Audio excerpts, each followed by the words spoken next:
Alright, I'm creating this little video. It's sort of hack. I'm using my iPhone with the camera pointing towards me so you can see me. I'm not using a tripod or anything. I'm using actually a little, you can see it's just my digital camera that I'm using to make the movie. So I just wanted to show you about Aperture here. I'm using this old camera. It's 100 years old. And I took part of the box apart here. This is the box here that the film would have been in, and this is part of the camera. I took the box off so that when I open up the shutter, you'll see this is how we made the shutter go back in the day. This is before my time, but it's open and it's closed. Okay, now shutter speed, I mean with this one here you had bulb exposure, so if I took this top piece over here and moved it over, it would leave the shutter open.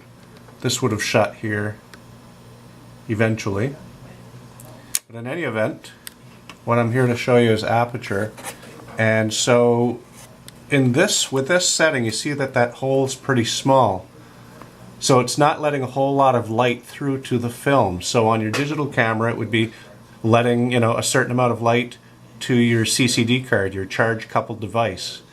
Now, if you were to take your digital camera and you were in a dark room or, you know, inside and you didn't have a lot of light, you would widen your aperture. Now, a wide aperture would have a small number.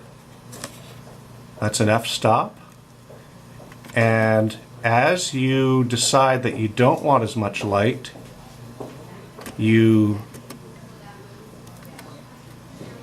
bring your aperture width down, which would be a high number, okay, like f64.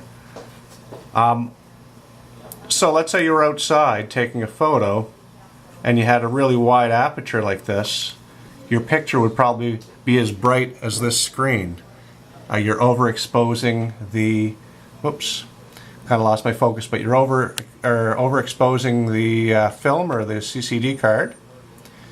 And the opposite is true. If you are in a dark room and you weren't letting enough light in, your picture would be very, very dark.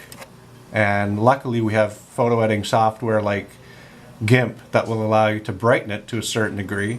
But I mean, you know, black is black. You're not going to be able to bring things back to nice crisp colors only by using photo editing software. So the trick here is to try and get the best photo possible to work with. That's it for this video. Thought it might help.